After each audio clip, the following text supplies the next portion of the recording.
Hi, my name is Matt Williams, and today I'm here talking to you about some futuristic type of technology for cinematographers everywhere? Yeah, everywhere. The Omni. This thing, 6 GoPro Hero Blacks, it's just a structure and a brain to be able to charge and power all of these bad boys. And this thing, it's pretty cool because what we're able to do with this now is we're able to have 360-degree video. What that means is if you want to strap on a pair of those VR goggles and look around, you can do that and see exactly what the people who are there were seeing. Maybe not exactly because they're GoPros and they don't have the best sensors in the world, but you get what I'm saying. Now, if you also want to be able to upload this to the internet, people can grab this box and they can go ahead and scroll through the letterbox and figure out, okay, where is everything else that I'm looking for? And that's also interesting, but it's not something that's going to be catching on as much as the VR goggles are. Now, how do I mount this thing? How do I get this thing to be in a place where, okay, I don't want to be able to see the structure that's holding it or whatever? Well, one thing that I did was I got a boom pole. Rode mic boom pole. Put it in my backpack and then had it straight up and down and had some zip ties securing this thing, and then it mounted the Omni right up on top. Now what this allowed me to do was put it in my backpack and run all over the place, and I got some pretty interesting, pretty good footage from this.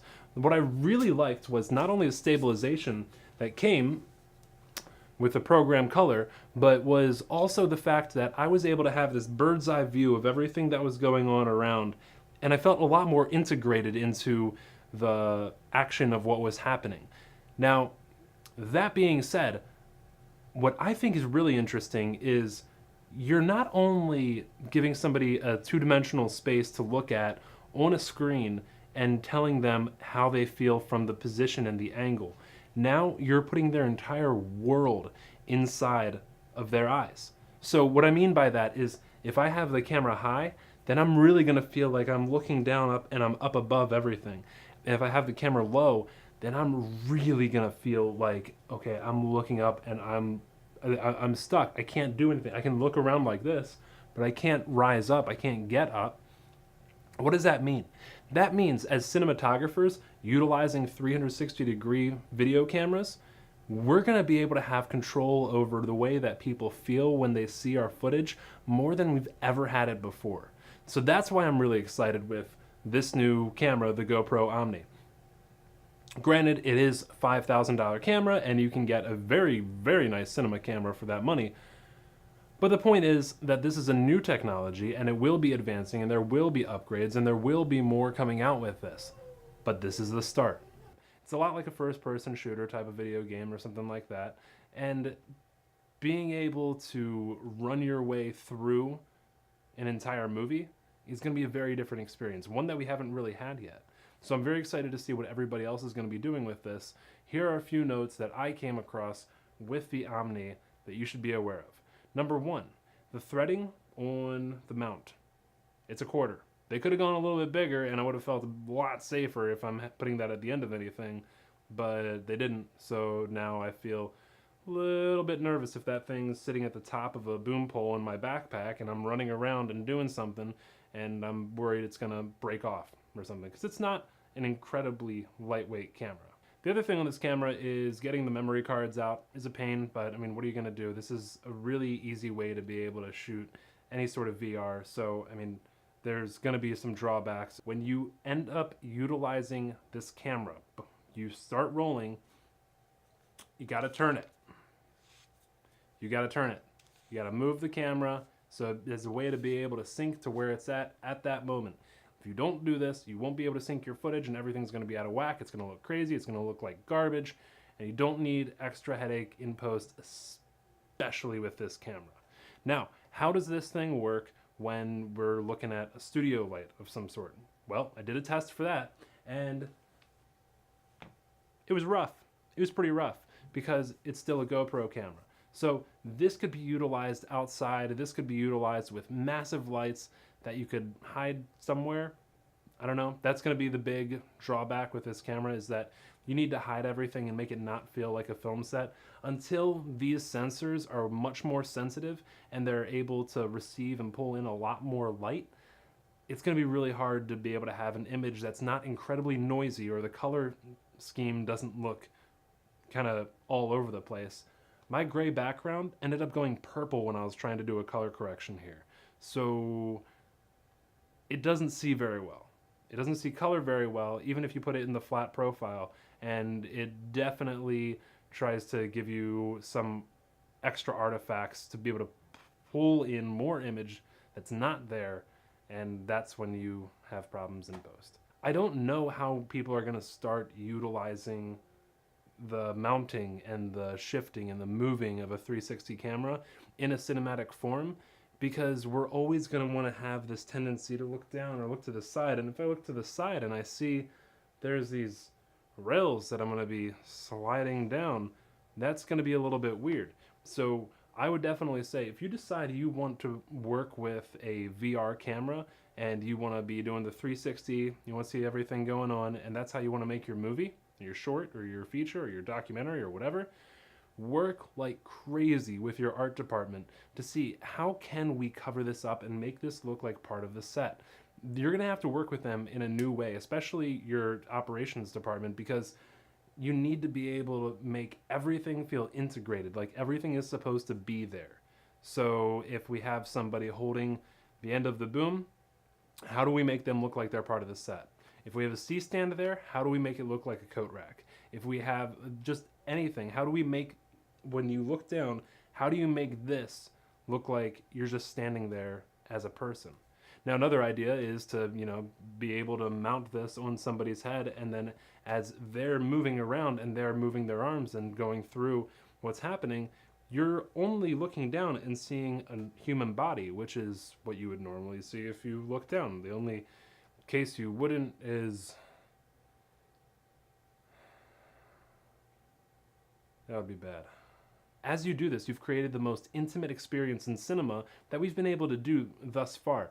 It really puts you right in the driver's seat or right in the actor's front seat to be able to experience something for the first time. So what I want to do is I want to be able to film an entire scene from one spot and make somebody feel like they're not only at a theater, but they're also integrated into this process of whatever is going on around them. Now, the cool thing about this is that you don't have to do anything. What I mean by that is you don't have to have a 360-degree camera in the middle of a room and then make sure you light every part of the room absolutely perfectly. You can light just one part of the room and hide that and get that up there, and then you don't have to worry about it anymore. Well, then what about these other parts of the room? Well, have them a little bit lit, have a little something here or there, have some practicals going on. But the interesting thing is that by lighting some place in the 3D space, we get to tell our viewers where to look. So we get to say, oh, this is where the action's happening. Now, granted, I can't wait, and I'm totally going to be one of the people that makes little weird things happen in the back where they're not paying attention to it, and then right here is where the main stuff's going on. You're not realizing that back behind you there's this other stuff that's going on. Things like this and little fun nuances are going to be the things that make 360-degree cameras just incredible as an experience to be able to be in there.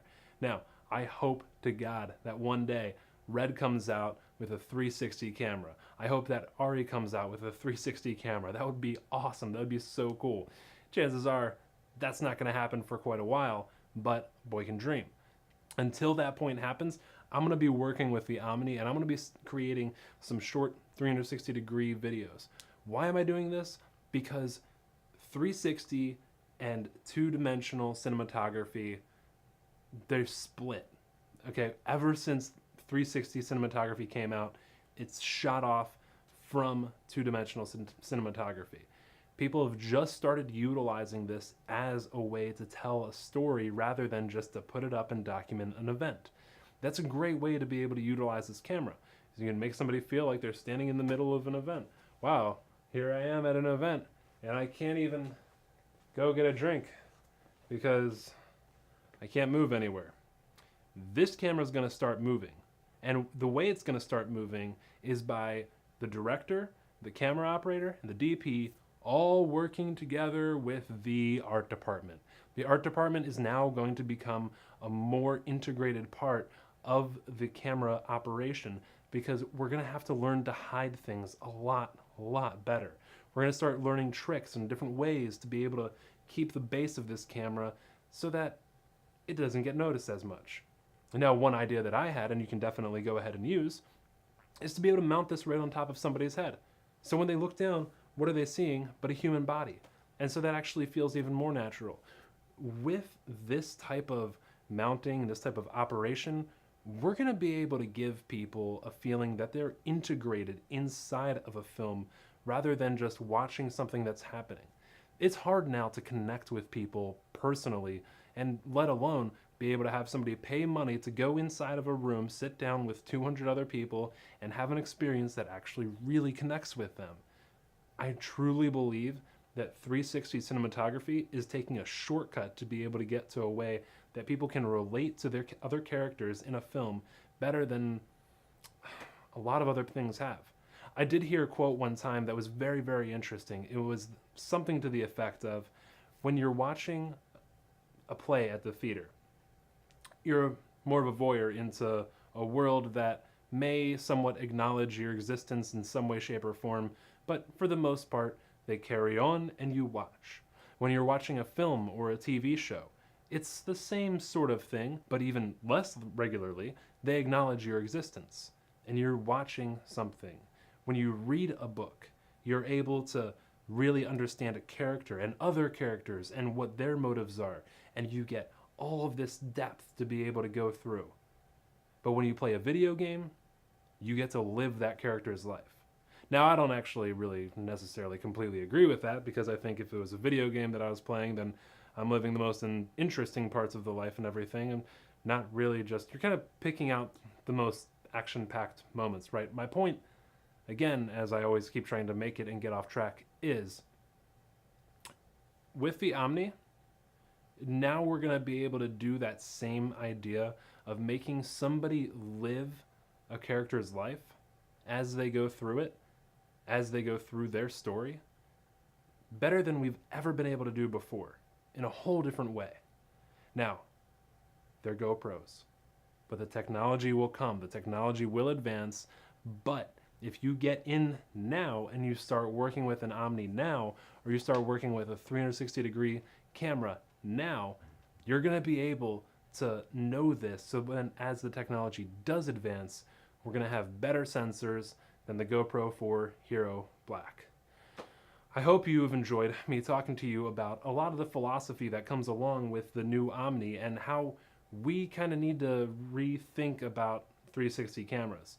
It's something that as we start utilizing a new technology, we need to know, where is it going? Or have an idea in our head of where this can be going to, or where it can be utilized.